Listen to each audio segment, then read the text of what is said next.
Welcome, viewers, in another show of art and awareness of happy health.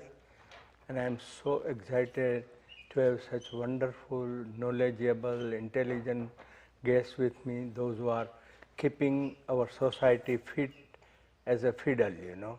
And I welcome you both, Dr. Bonnie and John, and I would request you to introduce yourself, please. Yeah, thank you. Thank you for inviting us to the show. I'm Dr. Bonnie Nedrow. I'm a naturopathic physician at Hidden Springs Wellness Center here in Ashland. And I'm John Hacker. I've been a personal trainer for 20 years. I've been at the YMCA for 6 years as a personal trainer, and I'm the fitness director at Hidden Springs. Welcome again. And my name is Dr. Gokul Gokani, and people know me as Krishna as well. So before we start our discussion, let me just read one joke, okay?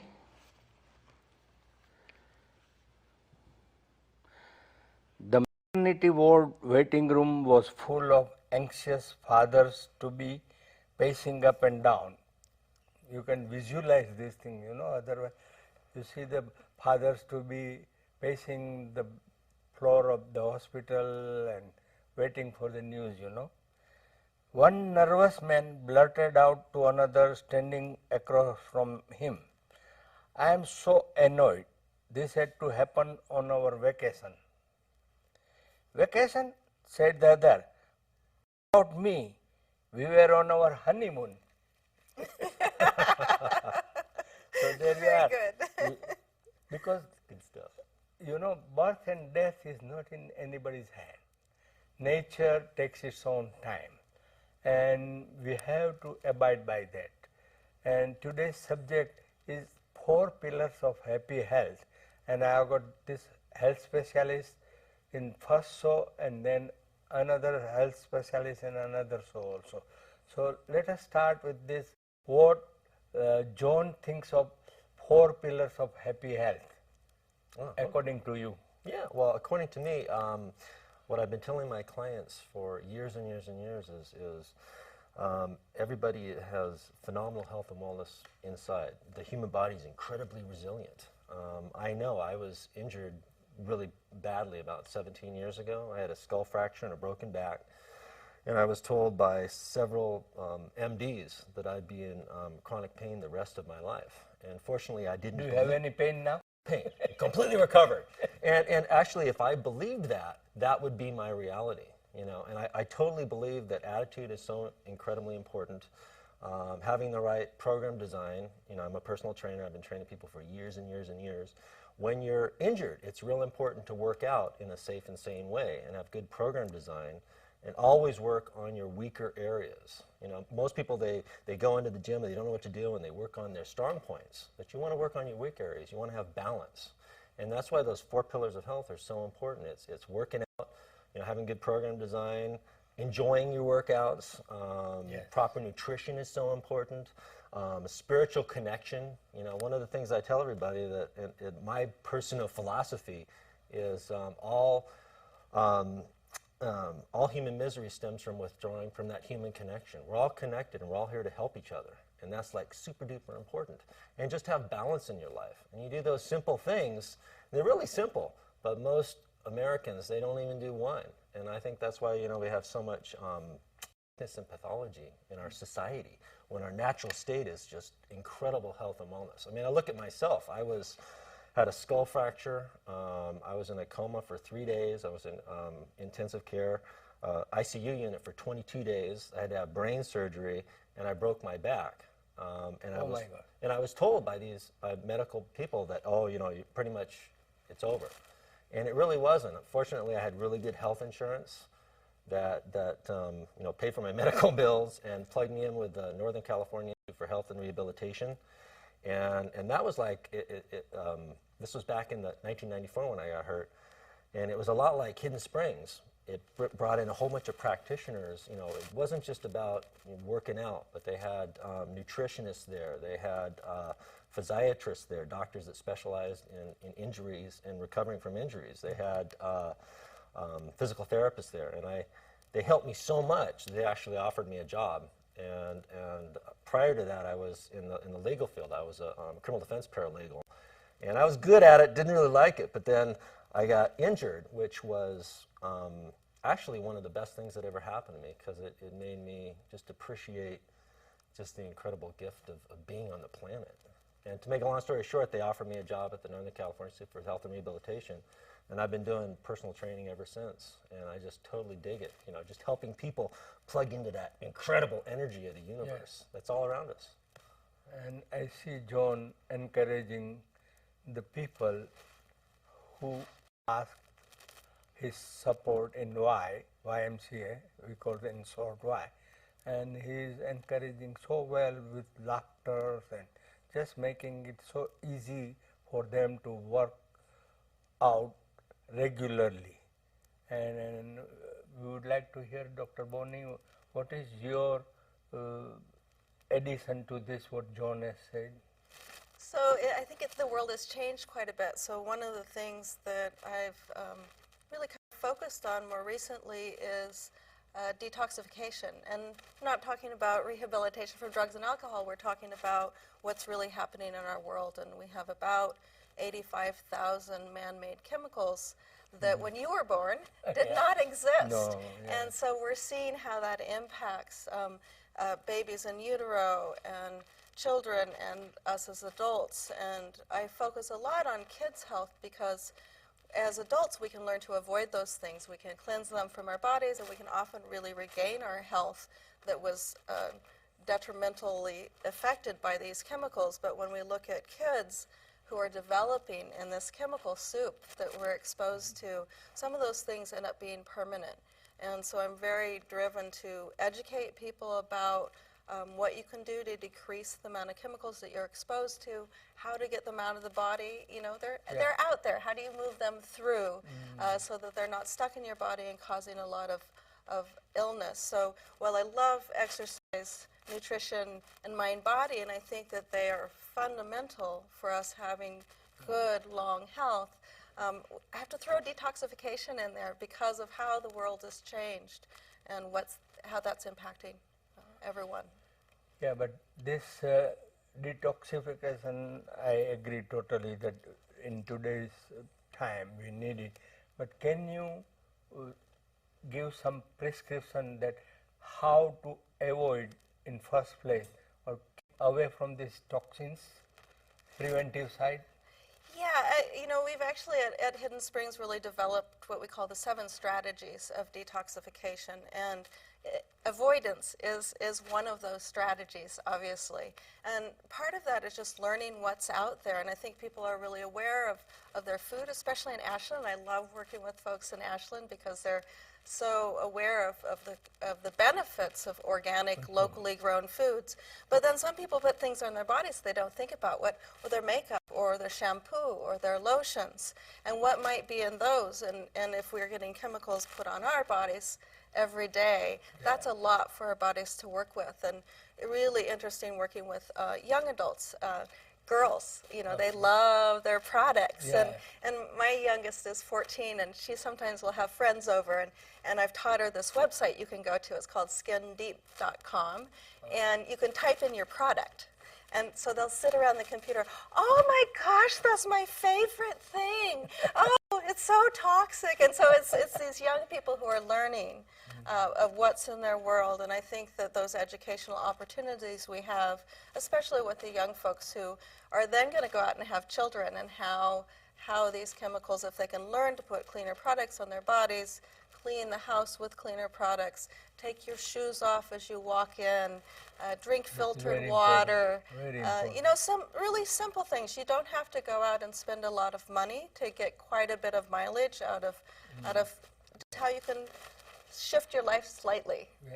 The food is very important in the life, and if you eat everything and anything it comes in your way, that's not the respecting your health and your physical body.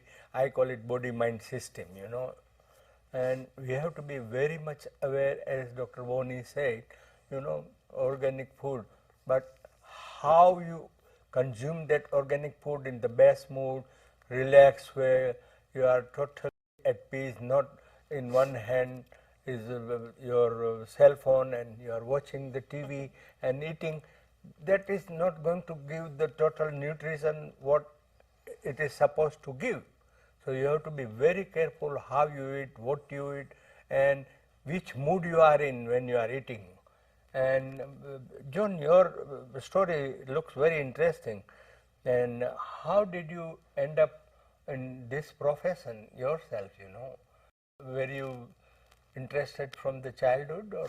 Well, actually, my dad was a Berkeley High School coach, and he coached people, and so I kind of grew up around just physical education and being active my whole life, and just got hooked on swimming when I was in high school and loved it. My dad kind of wanted me to go be a football player, but I loved swimming, and it just took off, and I ended up getting a scholarship, and I went to I had a full ride swimming scholarship at Chico State, and just swam, and then I started doing triathlons, and I kind of got away with that. I studied to be a paralegal, and I got involved in the criminal defense paralegal, and for 10 years I wore a suit and tie, and I was a part-time trainer, you know, kind of on the side, but my main gig was the legal profession.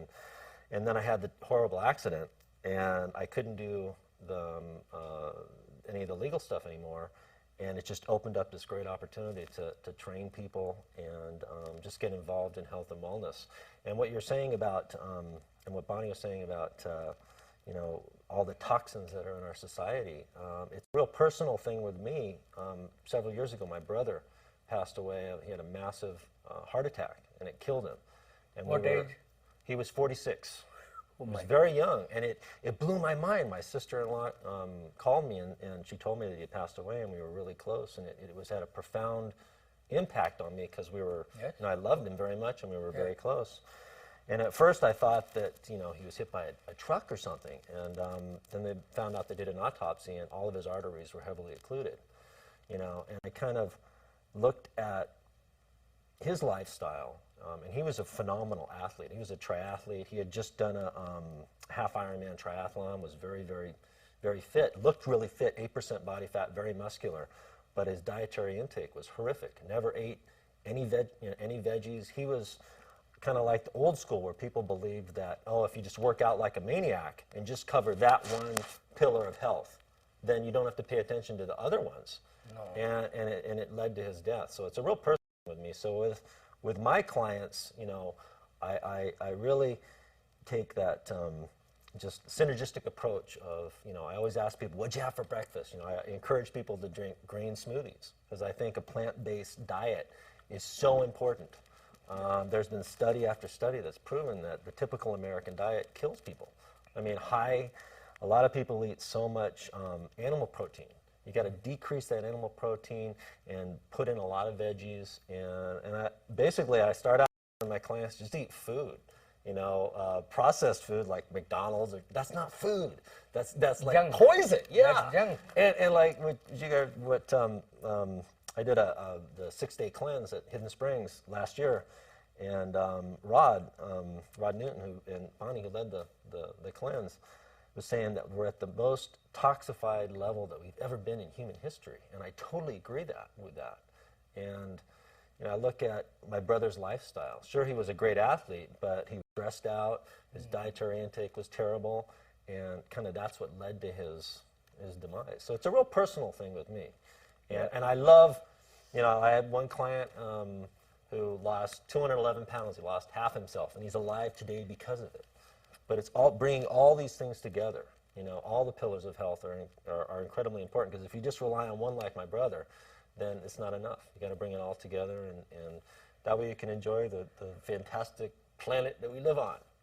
Yeah, if you want to balance your physical body, which is a very beautiful, I will say, blessings from beyond.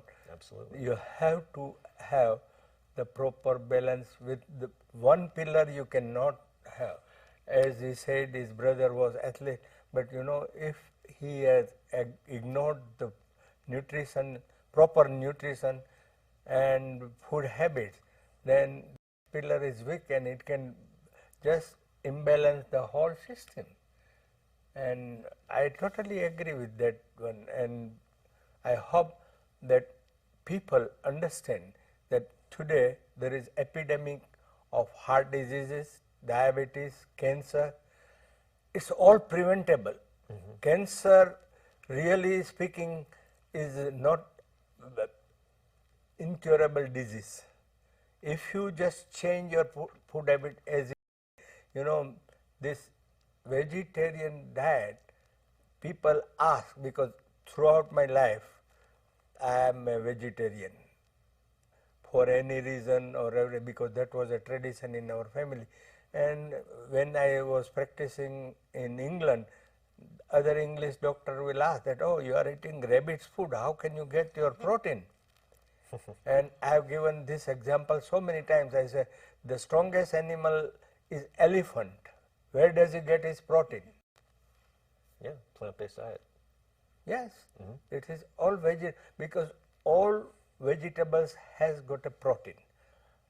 All pulses and beans and everything has got protein. Only thing, our brainwash mind due to the commercial, that protein is only in the meat and chicken. I am not against of anything, but it is ruining our health. Yeah. What our naturopath has to add to this? Yeah, well, also the world has changed, and I think that it's hard for people to really grasp that. But when we talk about eating animal products, one of the challenges is bioaccumulation of toxicity. Because whatever that animal is eating and exposed to their whole life is going to be concentrated in their bodies. And then if we eat that, then we're getting a larger exposure than we would be if we have a plant-based diet.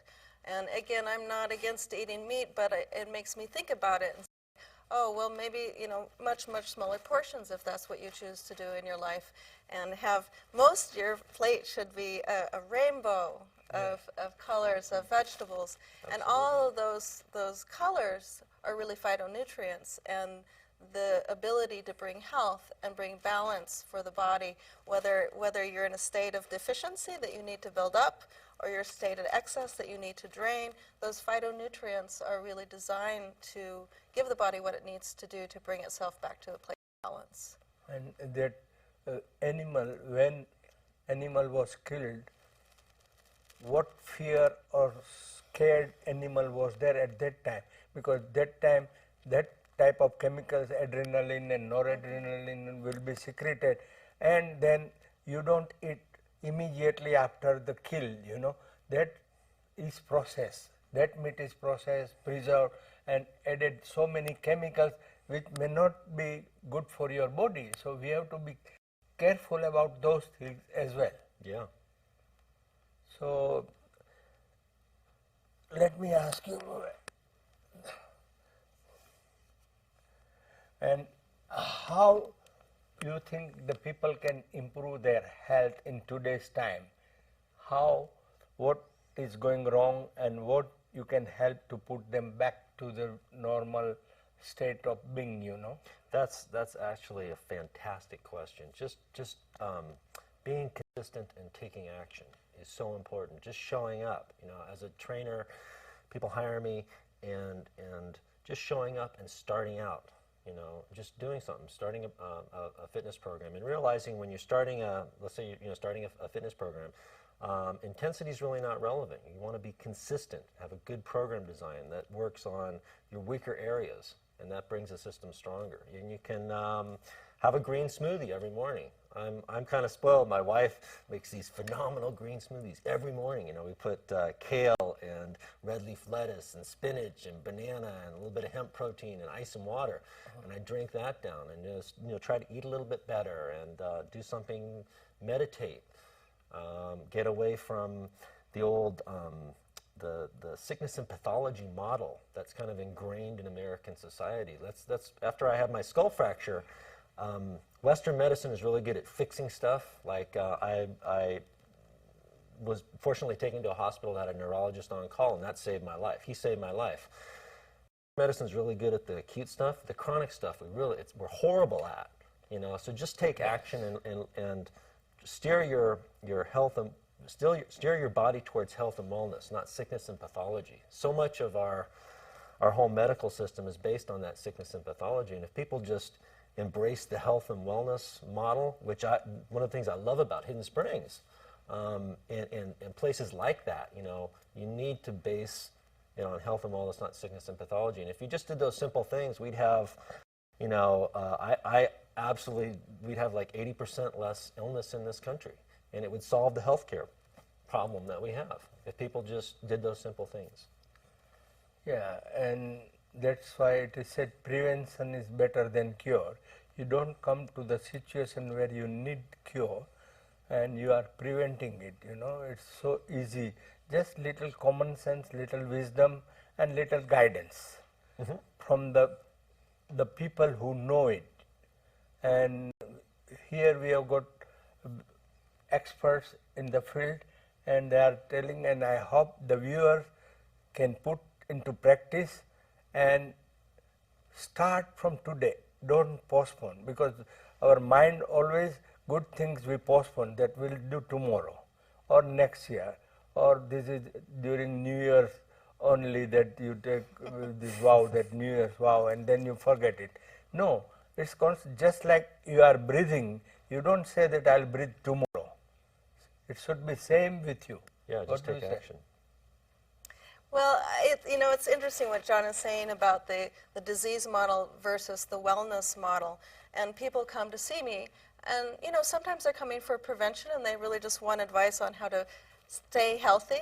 But of course, a lot of times they're coming because they have a headache, or they have high blood sugar, or they have anxiety, they have a symptom. And generally in medicine in this country, a symptom is something to make go away. And for me, a symptom is great. It's information. It is the body communicating. It is telling you something. It is telling you something. So I am the translator. So I sit with people and we listen to their symptoms. And then we say, well, what might your body be saying with that symptom? And they come back and they say, well, my headache's not gone away. Well, but we weren't actually working on your headache, so we need to still listen. Yeah. And then I say, oh, I see last time you said you had stomach pain. Oh, no, I don't have stomach pain. Okay, well, then you listened. Something happened there. Yeah. And so we never want to suppress a symptom. We always want to use a symptom as information. Again, in that balance, is there something that person is missing that they need? Because if the body has what it needs, it will heal itself. Or is there something in the way that we need to drain off, something harmful that they're exposed to that they need to avoid or to eliminate from the body, again, so that the body can be in that state, will bring about its own wellness. And pain and symptom is a blessing. Unless and until that symptom or pain happens some part of our body, we won't know and we won't put our attention to it, and that is very good. And as John said earlier, this modern medicine, with due respect, because I practiced nearly 40 years as a modern practitioner in different parts of the world, Africa, Europe, India, and then I came retired here. But modern medicine is very good for emergencies. But chronic diseases, I think they don't have a clue, let me tell you. And including myself, because I was not trained, though I did my degrees in India and then post-graduation in England, but we never went to the base of the thing. We tried to just put I will say, patchwork, that this symptom have this painkiller, this symptom have this thing. But why you got this symptom and what is wrong with your nutrition, the way of life, your stress and strain, whether you are having silent or meditation or prayerful state or thankfulness, we never knew about these things. We have got 2 minutes, so if you want to add something, John. Yeah, I just think that our natural state is phenomenal health and wellness. I mean, and I use myself as an example because, I was hurt really, really bad. And I just, was consistent in my training and my body healed itself, and we want to get to that point before it gets, before the illnesses are really chronic, like what happened with my brother. All of his arteries were completely occluded. You know, and I wished in hindsight that he embraced, you know, that the model of the other 4 pillars, you know, eating well, and stress reduction and everything. And I think the biggest thing that I like to stress to all my clients and everybody in the world is just that, you know, just by taking action and doing some simple things, our natural state is phenomenal health and wellness. Sure, sometimes you have to take a blood pressure medication and other medications, but we're so overprescribed in this country. I mean, I've had clients that have been on, you know, 9, 10 different medications, and I'm just going, God, what is the state of medication to pass this medication and another medication? And just by bringing the system back into balance, you know, they get off so many of the medications, you know. Just, you know, and the quality of your life is so much better if you just plug into that energy of the universe and do some simple things. So I would just encourage everybody out there to, you know, to eat well and you know, and embrace what we've been talking about on the show. Thank and you. your life will be great. Thank you very much. You both enlightened the audience and me also, and I will try to put in my life also in practice. And thank you very much. And I thank the RVTV, my beautiful crew, the wonderful guests, and audience. Thank you. See you again in the next show.